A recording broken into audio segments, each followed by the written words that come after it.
സമാഗമന കൂടാരം.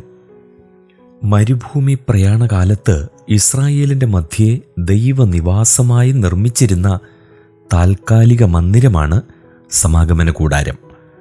ഉടമ്പടിയിലൂടെ സ്വന്തം ജനമായി തീർന്ന ഇസ്രായേലുമായി ദൈവം കൂടിക്കാഴ്ച നടത്തുന്ന കൂടാരം എന്നാണ് സമാഗമന കൂടാരത്തിന് അർത്ഥം. താൽക്കാലിക സമാഗമന കൂടാരത്തിൽ പുറപ്പാട് പുസ്തകം 33:7-11 വരെ മോശെ അകത്തു പ്രവേശിക്കുകയും ദൈവസാന്നിധ്യ സൂചകമായ മേഘം അവരോഹണം ചെയ്ത് വാതിൽക്കൽ നിൽക്കുകയും ചെയ്തു. ദൈവം പ്രത്യക്ഷപ്പെട്ടപ്പോൾ മോശെ പാറയുടെ പിളർപ്പിലും പുറപ്പാട് 34:22-23 വരെ ഏലിയ പ്രവാചകൻ ഗുഹയിലും 1 രാജാക്കന്മാർ 19:9-18 വരെ ആയിരുന്നതും ഇതിനോടൊപ്പം നമുക്ക് ഓർക്കാനായിട്ട് സാധിക്കും. പഴയ നിയമത്തിൽ 3 സമാഗമന കൂടാരത്തെക്കുറിച്ചുള്ള പരാമർശങ്ങളുണ്ട്. 1.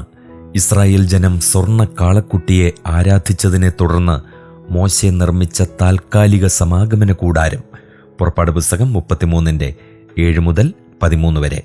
പാളയത്തിന് പുറത്തായിരുന്നു ഈ കൂടാരമടിച്ചത്. മോശെ കൂടാരത്തിനകത്ത് കടക്കും. മേഘസ്തംഭം ഇറങ്ങി കൂടാരവാതിൽക്കൽ നിൽക്കും. യഹോവ മോശയോട് സംസാരിക്കും. യഹോവയുടെ അരുളപ്പാടിനു വേണ്ടി ജനം സമാഗമന കൂടാരത്തിലേക്ക് ചെല്ലും.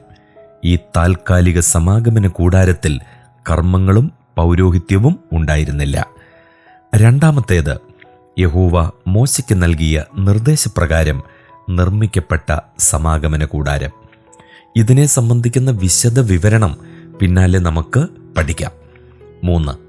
യഹോവയുടെ പെട്ടകത്തിനു വേണ്ടി ദാവീദ് രാജാവ് നിർമ്മിച്ച മന്ദിരം. യഹോവയുടെ കൽപ്പന അനുസരിച്ച് സീനായിയിൽ വെച്ച് നിർമ്മിച്ച സമാഗമന കൂടാരം ഇസ്രായേൽ ജനം വളരെ കാലം ആരാധനാ സ്ഥലമായി ഉപയോഗിച്ചു.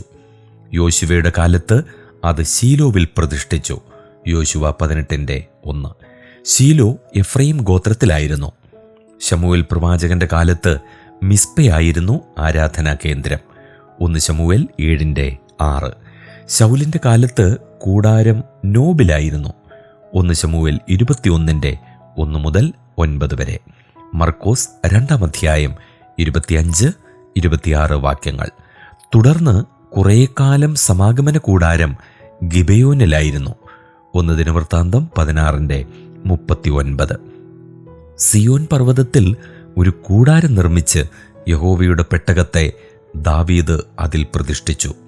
1 ദിനവൃത്താന്തം 15:1, 16:1, 1 ശമൂവേൽ 6:17 വാക്യം. ദൈവാലയം നിർമ്മിച്ച ശേഷം ശലോമോൻ സമാഗമന കൂടാരം ദൈവാലയത്തിലേക്ക് കൊണ്ടുവന്നു. 1 രാജാക്കന്മാർ 8-4 വാക്യം.